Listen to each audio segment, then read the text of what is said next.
Saudi Arab లాంటి ప్రశాంతమైన శాంతి భద్రతలతో కూడి ఉన్నటువంటి ఒక హైవే మీద మీరు వెళ్తున్నారు, రాత్రి సమయం, ఎడారి ప్రాంతం, చుట్టుపక్కన ఏ ఊరు ఏ లైటు ఏది కనబడటం లేదు, హైవే మాత్రం చాలా మంచిగా ఉన్నది.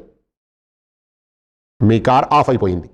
మీకు ఉన్న జ్ఞానంలో మీరు అంతా చెక్ చేశారు, బ్యాటరీ, సెల్ఫ్ ఏది, మళ్ళీ మీరు తాళం చేయి తిప్పుతూ ఉంటే, సెల్ఫ్ కొడుతూ ఉంటే స్టార్ట్ కావట్లేదు.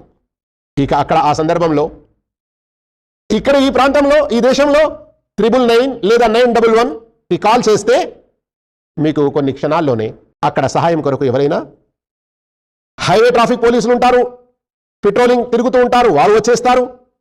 దగ్గరలో ఏదైనా పోలీస్ స్టేషన్ ఉంటుంది, అక్కడి నుండి ఎవరైనా సిబ్బంది మీకు సహాయం కొరకు అందుతారు. ఇలాంటిది ఏమిటి? ప్రజలతో కోరారు సహాయం మీరు, కానీ ఇది షిర్క్ కాదు. ఎందుకు? వారు దీని కొరకే ఉన్నారు, ఈ నంబర్లు ఇచ్చి ఉన్నారు దేశం మొత్తంలో, అందరికీ తెలిసిన విషయం. కానీ ఇలాంటి సందర్భంలోనే మీరు ఈ కాల్ చేయకుండా, నేను ఫలానా బాబాను మొక్కుకుంటాను, ఓ బాబా త్వరగా వచ్చేసేయి, నా కారు స్టార్ట్ చేసేయి, నేను గమ్యానికి చేరుకోవాలి, రాత్రిపూట అంత భయం అవుతుంది, ఇది షిర్క్ అవుతుంది.